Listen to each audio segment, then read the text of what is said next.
Stormy seas and lost souls. Who is it? She's dreamt of this before. It's coming. Is it? They say dreams are visions of our memories, thoughts and fears, as seen by our inner eye.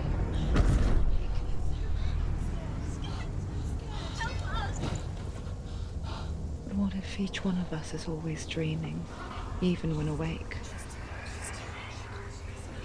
And we only see what our inner eye creates for us. Is this what hell is? A world shaped by Senua's nightmares. Maybe that's why people fear seeing the world through her eyes. Yes, she's scared. Because if you believe that Senua's reality is twisted, you must accept that yours might be too.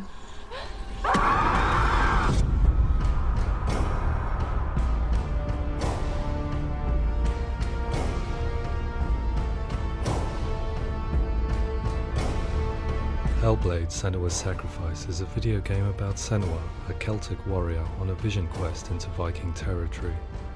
But what sets our hero Senua apart is that she suffers from severe psychotic mental illness. He knows she's getting closer. He can feel her coming closer. She's getting closer. They're watching.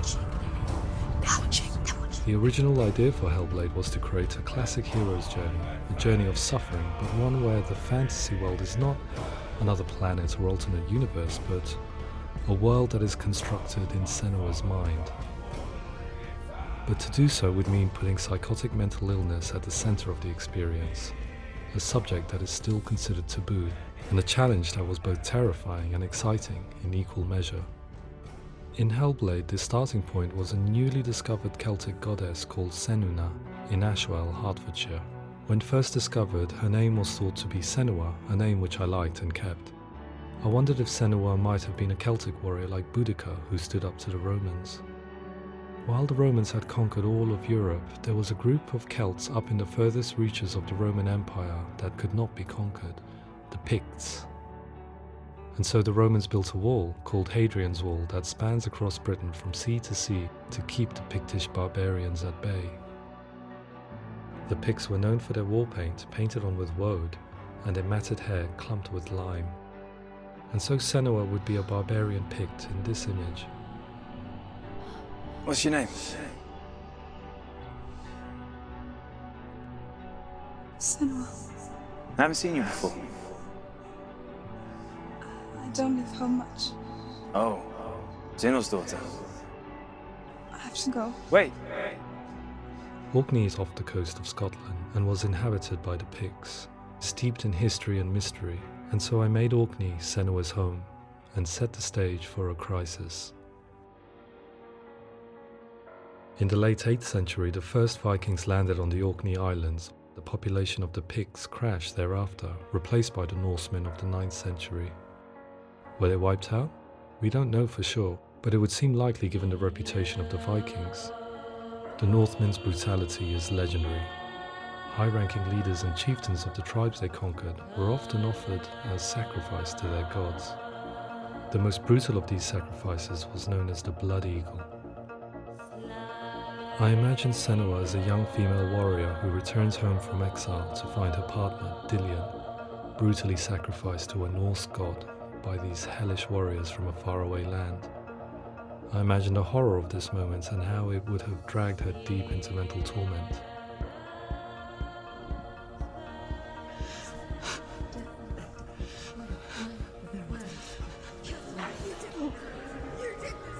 No!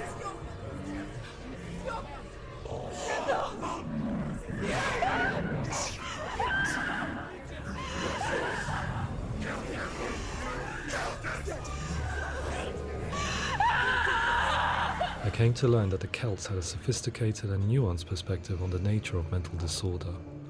One term they used was gelt. A gelt is a man or woman who has been driven mad by a curse, battle trauma, or grief. The gelt would take to a life in the woods in search of penance, punishment, and purgation. And so Senua became a gelt, cursed by darkness, looking for redemption in the wilds. Another word the Celts used in reference to mental disorders was druth, meaning fool, or Liar. one who utters the words of God. They tell of the mad sinner who flees battle into exile and takes on a beastly nature, growing feathers on his body. The character called Druth in Hellblade is based on a little-known person called Findan, an 8th century Irish Celt who was captured and enslaved by the Vikings, but eventually escaped to Orkney where he became a monk. I will tell you my stories of hell, if I may walk with you. Upon meeting Senua, it would be his stories that fuel her quest deep into their world of gods. The Northmen say the world will come to an end. The sun will grow black, the earth will sink into the sea, the stars will disappear, fire and water will meet, flames will play against the sky, the heavens and earth and all the world will be burned, all the gods will be dead, and the warriors of Valhalla and people everywhere. Senua, prepare yourself for Ragnarok, for it is nigh. So the stage was set for a new adventure, a journey into the Norse underworld called Hell, a vision quest fueled by madness and myth, a fantasy that was created by Senua's own mind, and one that we would experience through her eyes. This is your mission. This is your quest. There is nothing else left. To make a game about a warrior with psychotic mental illness as its central theme was fraught with danger. Mental illness, such as psychosis, is still taboo and rarely acknowledged in a century of cinema, never mind the new medium of games. Where it does feature, it often conflates psychosis and psychopathy associated with a lack of empathy. It is unfortunate that these two words sound so similar that they are used interchangeably in media. I must admit that I didn't have to look very far to discover my own ignorance of the subject. So we reached out to Paul Fletcher, psychiatrist and professor of health neuroscience at University of Cambridge. Psychosis is a descriptive term, and it refers to having a loss of contact with objective reality. So it's characterized by two main sets of symptoms. One of them is hallucinations, where somebody experiences perceptions when there is no actual objective thing out there to perceive. You're already dead. Who are you? And the other is delusions, where somebody comes to very often bizarre, unpleasant, frightening beliefs when there's no good evidence in favor of them. There's no doubt about it. The source of the darkness is in Helheim, and the goddess Hela holds his soul there. We reached out to Welcome, a biomedical research charity that spends billions on research and awareness programs aimed at improving health. Mental health hasn't always been presented in the media in a way that is particularly helpful. It can be challenging to engage people with the subject matter, and there are a lot of preconceived ideas about mental health, and particularly schizophrenia and psychosis. So we hope our support allows the team to continue to collaborate with Paul Fletcher and with those who have experience of psychosis to create a game that provides a fresh perspective on the condition and allows audiences to engage with it in a way that just wouldn't be possible in any other medium. What started out as a brief consultation convinced me that we were only scratching the surface of an immensely deep and interesting subject that could enrich and change the very nature of the game. That's cool. Thanks so much for coming here. Pleasure. Thanks. It's really interesting for me, and I'd love to be involved. I think it's fascinating. Absolutely. Our understanding of psychosis is still very much a mystery, and ways of treating it are still primitive compared to physical illness. After all, it is easy to see the pain and suffering caused by physical diseases or physical trauma. It is not so easy to see the mental suffering and trauma of severe mental illness. But what if we could find a way to see it? Games are capable of drawing you in for hours on end, playing the role of a character who is different from you, experiencing their perspective, and actively involving you in a world that functions with a different set of rules. That voice is not a kind. It's that voice calls you to your death. It's an evil voice. If we were to represent Senua's psychosis, we would have to simulate voice hearing, a common attribute. But how can we simulate something we have no first-hand experience of? Professor Charles Fernyhough, a leading expert in voice hearing from Durham University, offered his help. Hearing voices is an experience that is usually associated with severe mental illness, and crucially we know that hearing voices is a part of ordinary life for many people who don't meet the criteria for mental illness. Yeah. Oh, that's not him in real life. We know voices vary according to where they appear in space. Voices can appear far away in the distance, they can appear right there in your ear, they can seem to be coming from inside your head. Based on the information Professor Fernie Ho provided, I put together a sound brief and invited some actors to the studio. We recorded the actors using a binaural microphone, which records the 3D spatial position of sound, replicating the way sound is heard by human ears. It gives you an incredible sense that the person you are listening to is right there beside you. Can't see how she's going.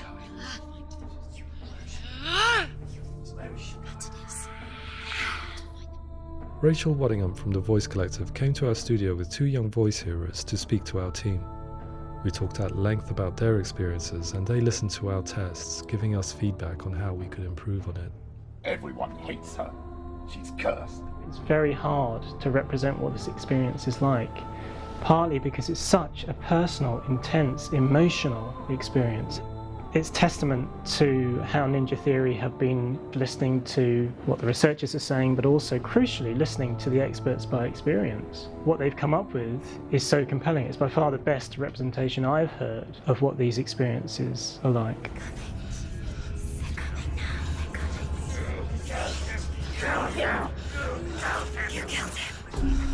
Other common attributes of psychosis are visions and flashbacks.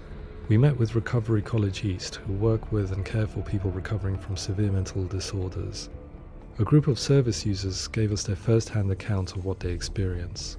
Sometimes when the visions or what we're seeing is too much, we become small until eventually we perhaps don't see anything. The people we spoke to, the stories they told, were fascinating, harrowing and mind-boggling.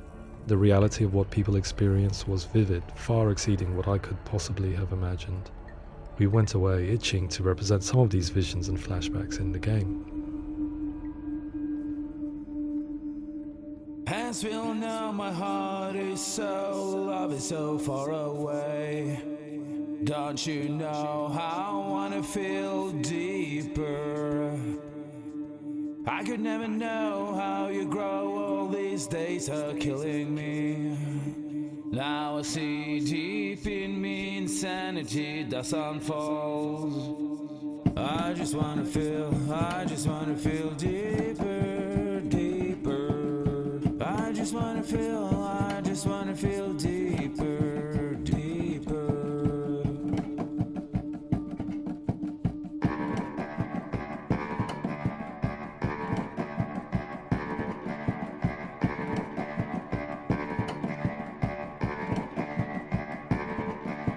As we all know, my heart is so, love is so far away.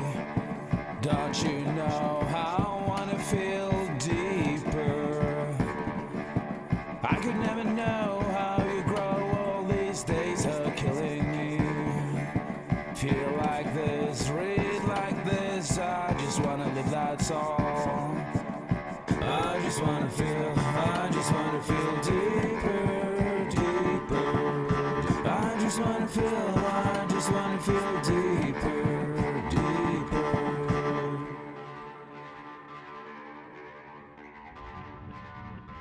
To refine our work, we continue to hold meetings with Recovery College East over the course of a year and a half, showing them what we had achieved so far and refining the in-game representations based on their feedback. With their help, flashbacks, visions and changes in perception were woven into the story and gameplay of Senua. The students that are involved in this project are incredibly excited about being involved. They have described the experience as being important because it values their lived experience and shows that despite what we have been through, all of that experience becomes valid, that actually it's something that we should all be talking about. The experiences described range from beautiful to frightening beyond comprehension. I heard of a girl who has to live with an angry voice screaming at her, slamming on her doors and walls 24 hours a day. I met someone who would often see hanging corpses in a room, so real that she would sometimes try to rescue them. The panic and fear that comes with such visions is entirely understandable, and it can be a living horror for some. Worthless, weak, pathetic. Go on, feel sorry for yourself, because there is no one left to do that for you. I was urged by one fellow that we should not shy away from showing this horror, and so I was perpetually torn in making Hellblade. Had we gone too far with our representations or not far enough? broken and lost. Just like your soul. Come on.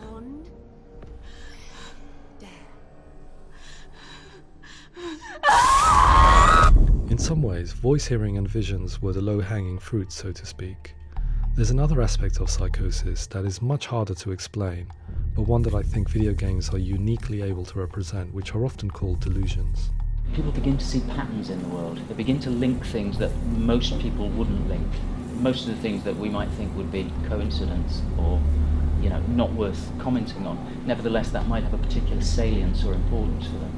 One individual described how everyday words, sounds, colours and objects were steeped in meaning to him, forming a strange and sinister puzzle that he was determined to solve but could not quite get to the bottom of.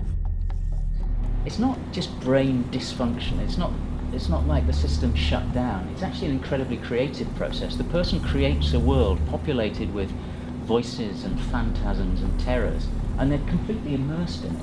They believe in it. We often invite people into the studio to play the game. In one of our playtests, they played through much of the game, making associations between runes, secret messages, and the threat of darkness that stalked them. There are many things that happen in the world of Hellblade that make perfect sense within the context of Senua's mind. The dark rot that's killing her slowly from within, the secret runes of the gods that block her path to Helheim, and strange associations that exist in the game to confuse you. To complete Senua's quest, you have to internalize and accept the logic and meaning behind these things to progress.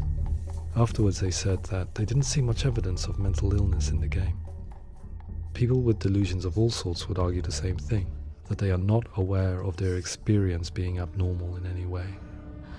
I need this sword. It's important. Representing perception changes and thinking patterns within Hellblade gives us a set of symptoms common in psychosis. But people with lived experience were keen to emphasize another point, that it is wrong to define a person by their symptoms. Quite often, the illness comes not from the symptoms, but from the stigma, isolation and mistreatment that comes about from the rest of society. They say that I'm cursed. What if they're right? I needed someone to portray Senua, someone who could believably internalize her suffering.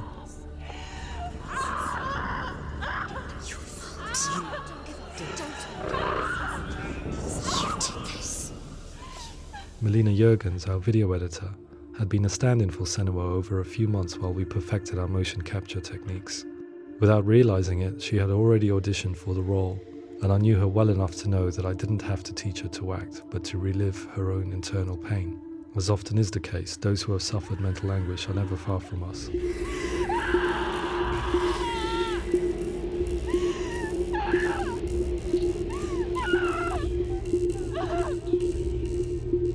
My hope is that by creating a compelling and aspirational character in Senua who feels very much real, albeit in a fantasy setting, we can provide a lens into her reality, a different one to yours, and this is where storytelling comes into play.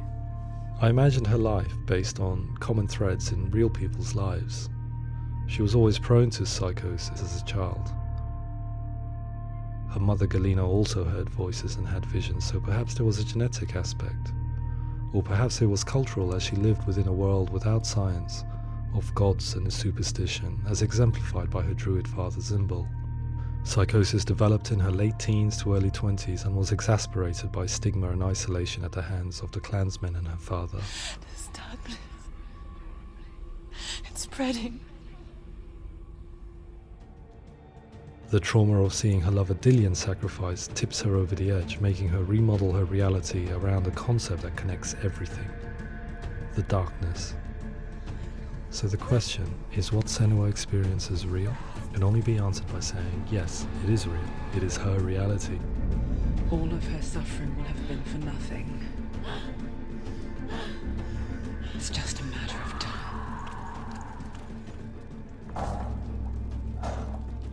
Towards the end of the project, service users and professionals that had collaborated with us were invited to see the near-final game. It was a chance to see if the game had reflected their views or if it had misrepresented them. For me, being involved in especially developing Senua's character has been really important, and being able to bring in my perspective and what I see and what I hear and having that built into the game has been a real privilege. It's gritty and it's meaty, and there are some tough subjects in there that are being tackled with honesty.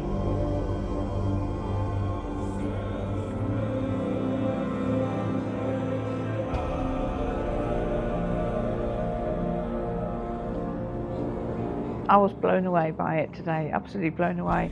It was just fantastic to get the opportunity to use our lived experience in a very creative way.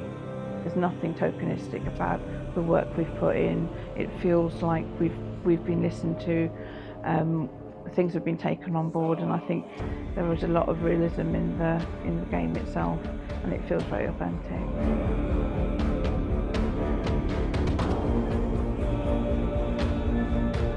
Hellblade will give people a good experience of what it's like to hear voices and have those experiences. I'm glad that the guys at Ninja Theory have asked us to come along and help them build an experience that's positive when it comes out, and get myself a copy and have a go.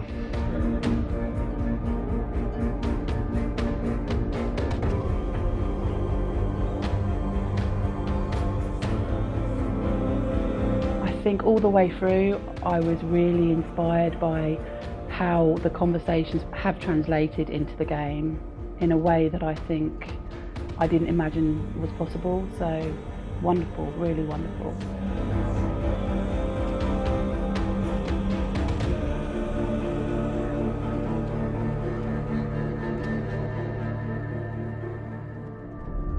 I really hope that others will follow the lead they've set and use the power of something like a video game to change people's perceptions, to increase understanding, and ultimately to make some of the stigma around voice hearing and other experiences go away.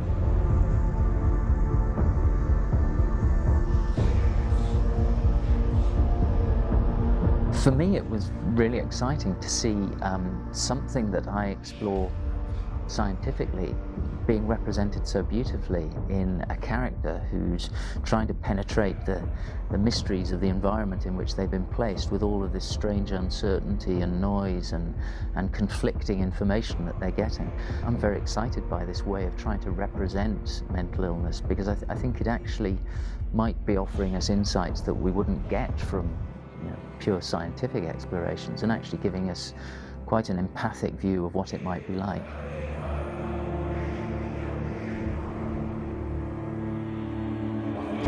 Mental illness has been with us for as long as we have been on this planet, but why?